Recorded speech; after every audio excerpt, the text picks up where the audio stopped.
All right, welcome back into Yellowhammer Radio. Cliff Sims and Scott Beeson and Jessica. There's a whole lot of roll tide going on in this room right now. I'm excited about that, actually. Are you? Do you feel good about that? There's not only very rare occasions is there a bigger Bammer than me. I'm just gonna say it. Scott gives me a run for my money sometimes with his just obscene gumping. How did I greet you today? It just rolled happened off. to be that way, right? And so now the gump level has gone up like 12 notches in the past 5 minutes. We're joined now by Brodie Croyle, former University of Alabama quarterback, former NFL quarterback, and now what's your title over at the Big Oak Ranch now, Brodie? I guess my title would be executive director, but, man, I work for the man in charge. I like that. So executive director of the Big Oak Ranch. Big Oak Ranch is a Christian home for children needing a chance. I really like that tagline that you guys have. And it's been a phenomenal ministry that we have followed for the last several years since we launched Yellowhammer, just watching what you guys do. But, man, this weekend we had a Yellowhammer event, and it was all about service. And we were talking about a nonprofit that started up in Huntsville where they're mentoring kids, and I was just talking about the importance of mentoring. And if you look at all of the great movements in human history, even just look at like Jesus's ministry, how did he change the world? Well, sure, he down on the cross and raised him from the dead. That was a big part of it. But how did his message spread the way that he did? He poured himself into mentoring 12 people. And the impact that had on the globe is, just unimaginable at this point. And what you guys do is that on a super high level, like on a big scale and changing kids' lives. Talk to our listeners maybe who are not familiar about the Big Oak Ranch about what you guys do. Well, as you said, we're a Christian home for children needing a chance. And, that's a common misnomer, I think, a little bit in what we do. We don't have bad kids. We got kids that come from really, really bad circumstances. I was just talking earlier. We have 11 of our kids graduating from high school this coming end of this week, and we've had some since they were 6 years old. We've had some for 6 months, and what we do at Big Oak is we take care of about 150 kids on a daily basis. And what we do is we have a boys ranch in Gadsden, a girls ranch in Springville. We have 10 homes at each ranch, and we put a godly man and woman in a home, and we give them 6 to 8 boys at the boys ranch, or we give them 6 to 8 girls at the girls ranch. And we say, show them what God intended for a family to look like. Show them what God intended for a man to look like, what a woman to look like, what a husband and wife's supposed to look like. And that way, exactly what you were talking about earlier. And, just the movements in history, how are you ever going to repeat something if you've never seen it? How are you ever going to go change a generation? How are you ever going to go break a cycle if you hadn't ever seen what it's supposed to look like? And so that's what we do. And, I get to come here and I get to talk to you on the radio, and we all have our roles in this. And, you asked job titles. One of the girls that's graduating this end of this week, she was doing a senior report. She came up to me and she said, I'm doing a report on the ranch. She said, and I'm asking everybody what it is that they do. She's like, what's your job? I was like, wow. I was like, I can sit here and I can tell you that I travel and speak and do all these different things, and that what my role is and what my job title might be. I said, but at the end of the day, baby, I wake up and I work for you every single day, as does every man and woman that works here. That's our job. We all have different roles in this, but we pull the wagon. And, man, our house parents they're our frontline warriors. They're the ones that come in there and they move into a home, and we give them, we all have children in here. It's hard enough raising your own kids. It's really hard raising 6 of somebody else's kids. And the sacrifice that they make every single day, and they just wake up every single day and they say, you know what, this isn't about me. God called me to go change this child's life that didn't have a mom and dad, and now I get to wake up and I get to serve. So that's what we do. We're a long-term facility that gives kids a chance. I want to dig into the house parents thing for a minute here. So are these husbands and wives who move together onto the ranch? If they've got kids already, they bring those kids with them, and they live. Then they set up shop there. That's their home. That's their home. The kids that come in. Absolutely. And majority of our house parents have their biological children that come with them. And then there's another 6 to 8 kids that live in that home as well. And they literally, I mean, it's just home. They don't have other jobs. They don't go work other places. And, you know, I've had people say, you mean y'all don't make them work other places? Be like, buddy, you try and raise. We got one guy, Jay Thomas. I'll give him a little shout out. He lives in a home with 10 girls. So that's full time right work. there. That's exactly right. But you know, the house dads, they help keep up, you know, the ranch, and the house moms, you got to think what their day looks like. Mm-hmm. You know, they wake up, they have to make sure, you know, at the boys' ranch, they're trying to get 8 boys dressed. They're trying to get 8 boys showered. They're trying to make sure everybody has their homework, everybody has their books, and then they're gone, and then they're washing clothes all day. You know, minimum, you're looking at 10 loads of laundry every single day. So it's full time, it's nonstop, and you know, people ask sometimes, you know, what's your day look?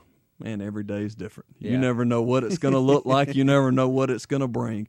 But what's so cool is to see, you know, you'll see so many kids struggling. You'll see so many kids having to address issues they've never had to address before. And, you know, you can't start building until you get to the bottom, until you get to the rock. And so that it can be painful on the way down there. We're talking to, I'm sorry, I didn't mean to cut you off there. Oh, no, you're good. But, you know, and then you start building and you start building. And one of our girls that is graduating the end of this week, she came from a really, really rough past and a really tough past, and for a long time kept us at arm's length. And about 1.5 years ago, she went to her house parents and she said, I don't know what it is that y'all got, she said, but I want it. And they got to share with her how to become a Christian, how to change her life. And that girl's now bought her own car. She's about to graduate with honors. She's about to go to college, and she's got a hope and a future, and that's what gives you say, you know what, Yeah, God's doing amazing. something special here. So we're talking to Brodie Croyle from Big Oak Ranch. Talk to us about how these kids come into Big Oak Ranch. What is the process by which that happens? Just walk me through that. Where are these kids coming from? That kind of Every kid is a private placement, but that can come from that could either be from a court, that could be from a referral, that could be a little over 1 year ago. We had a girl that woke up on her 15th birthday, and her mom walked in there and she said, pack a bag, I'm going to take you somewhere special today. And she packed a bag, and she's sitting there, and she goes and jumps in the car, and she says, Mom, I've been waiting on this. She's like, you've never taken me anywhere before. Where are we going? She said, I'm taking you somewhere special. And she starts driving. She drives up into our driveway, and there's fence on each side, and there's horses. And she's like, oh, great, I'm getting to go ride horses. She pulls her to our front door, walks in, and says, it's her 15th birthday. I'm done with it. Y'all can have her. And she turned around and walked out. And this little girl turned around and looked at her mom. She said, Mom, it's okay. Hadn't seen her since. And we get kids from and honestly, the reason I'm sitting with you right now is a story similar to that. You know, if you've ever heard my dad speak, he talks about, you know, there's plays in life. And, you know, the first people ask me about, you know, do I ever remember pregame speeches? And, you know, the only one I ever remember was from a guy named Herm Edwards, who we all know who Herm is. Man, Herm's just a load of fun, and I was expecting this big rah-rah speech because he's just an outgoing guy. But he walked in, he said, man, think how blessed you are.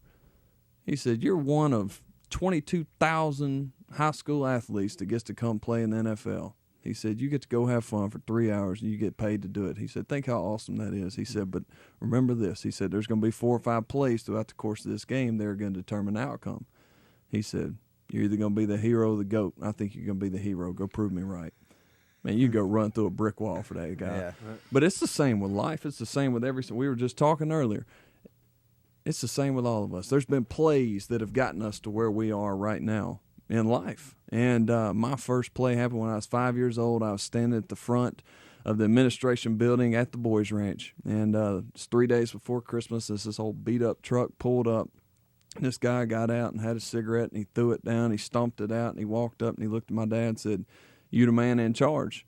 And he said, well, yes, sir. He said, well, I got 3 boys, and it's all right, I'm going to leave them with you because my girlfriend told me I got to pick. It's either her or my boys, so I'm going to leave them with you. And out they got. 11-year-old got out and said, no more fighting, no more getting beat up, no more going hungry. He said, this sounds like a pretty good deal to me. I'm in. And he went and started playing basketball with all the other boys.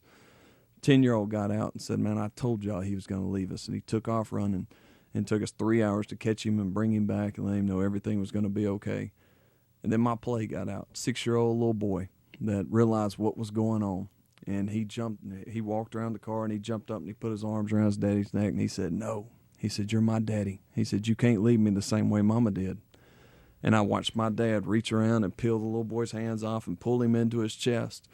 And the dad got in the truck and drove off. They never saw him again until they graduated high school. And that little boy grew up to be my best friend. He was in my wedding, just one of my best friends growing up.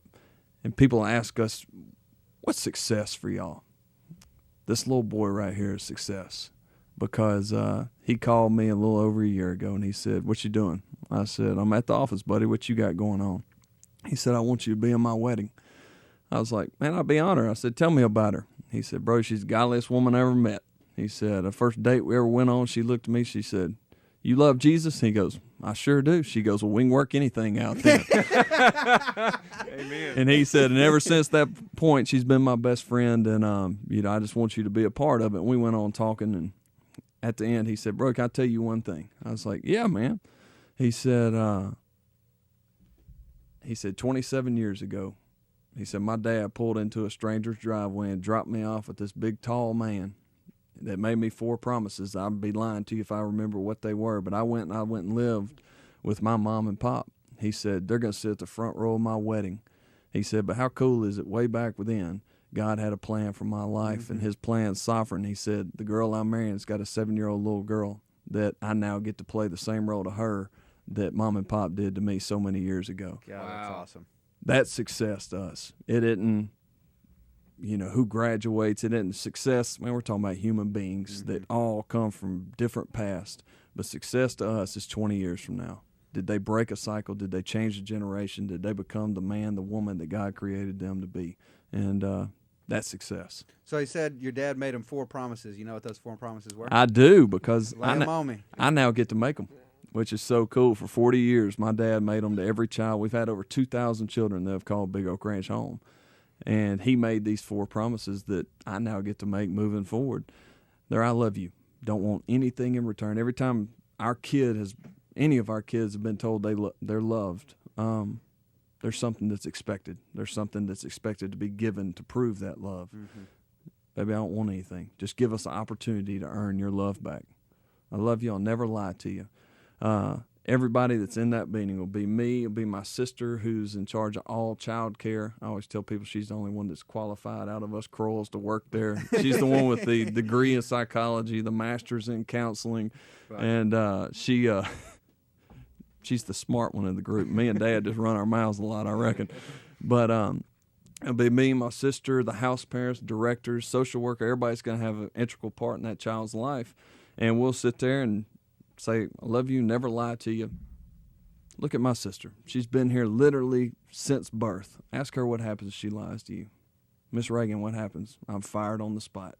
I said, the same goes for me. The same goes for your house parents. The same goes for Mr. John. I was like, that's how serious we are about telling you the truth. You might not always like what we got to say, but you have never got a question if it's the truth. So I love you. I'll never lie to you. We'll stick with you till you're grown. As far as we know, we're the only children's home in America that pays for our kids to go to college. This coming fall, we'll have 23 in college. And a friend of mine asked me when I was coming back to the ranch, said, what else you going to do besides the ranch, man? I said, you try to put 23 kids through college. Tell me what you going to be doing. And 4th promise is there's boundaries, don't cross them. And that isn't property lines. But our kids crave somebody loving them enough to say, hey, be home at 10:30 tonight. You mean you love me enough to say be home at 10:30 tonight? And if we tell we tell our kids that, they know where we stand. They know what we're about. And they know there's no 3 strikes and you're out. This is, as long as you're willing to fight, baby, we'll fight along with you as long as we can. Yeah. It's Brodie Croyle from the Big Oak Ranch. I want to come back. You got time for another segment? Let's do it. Tell folks, in case folks need to jump real quick, if they want to learn more about Big Oak Ranch and want to support what you guys do, where can they go? How can they do that? Go to bigoak.org.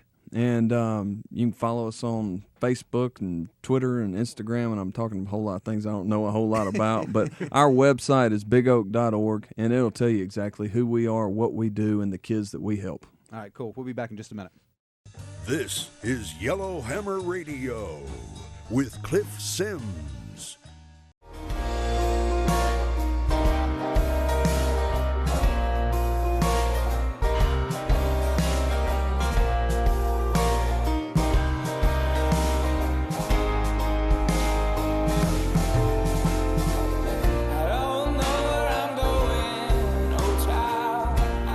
All right, welcome back into Yellowhammer Radio. Cliff Sims and Scott Beeson with Brodie Croyle today. Jessica, you want to say anything? You want to throw a Roll Tide in there? I know Roll Tide. Okay, I knew you wanted. Thanks to. for that opportunity. I feel like you're a little slow on the Roll Tide today, Brodie. I don't know. Me? I don't know what's up with I that. mean, I don't feel like you're. I don't know. you hadn't seen my shaker in my back pocket? Oh, you got it with you everywhere you go. I just walk around, man. I just shake it whenever I need to. Does it, being a former University of Alabama quarterback, isn't that like? I mean, you are like royalty in Alabama when it comes to. I mean, come on, it's Alabama football. Well, it wasn't quite as rosy as it is now when I was there. Well, you went 10-2 your senior year, right? We did, and man, we even got a Sports Illustrated cover that said we're back. That's what I'm talking about. You brought us back. Yes, we got the motion set that Coach Saban was going to come back and he was going to come take. People. I'm getting old enough now. As a matter of fact, when I was walking in here, the girl at the front desk goes, Brodie Croyle. I was like, man, she knows who I am. I was like, yes, ma'am. She goes, I went to school with you. I was like, oh, really? She was like, yeah, I was in 6th grade when you were a senior. I fell off a bike and you helped me get back up, and I felt better about it. I was like, thank you for making me feel old. So, I'm getting old enough now that people don't really remember it. And so they're like, so how was it playing for Nick? And I was like, I wouldn't have a clue.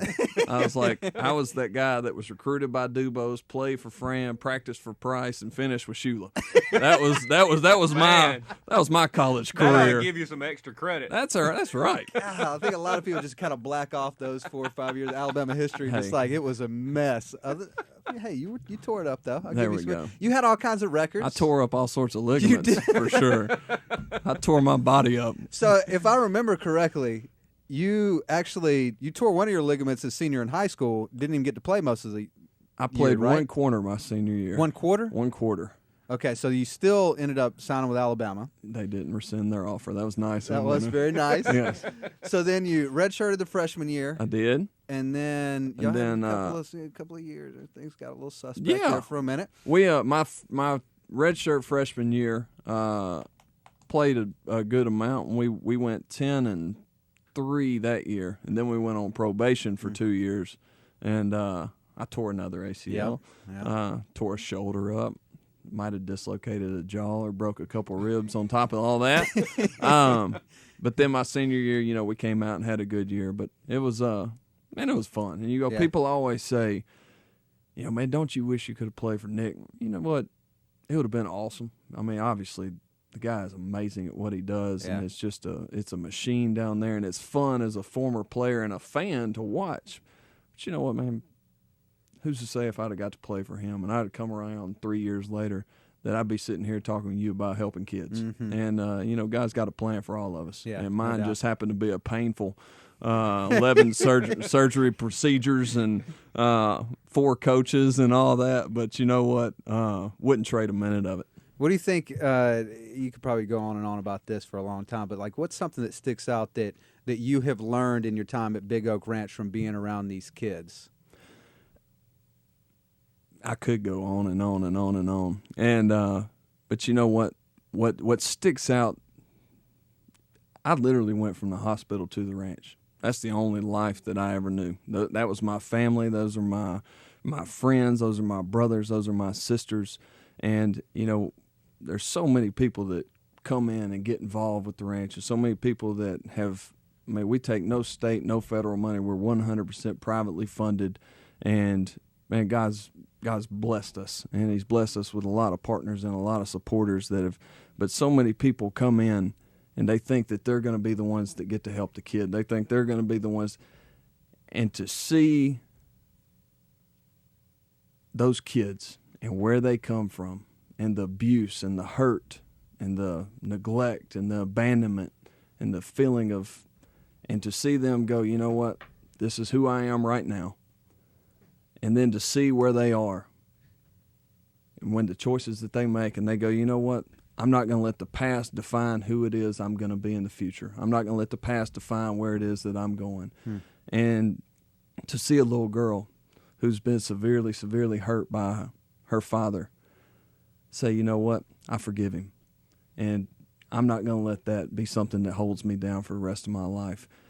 As an adult now, getting to see a 15-year-old little girl make that decision, getting to see a little girl come up to me that's 11 years old and say, hey, I got to tell you something special. I was like, what you got, baby? She said, I made a deal with God.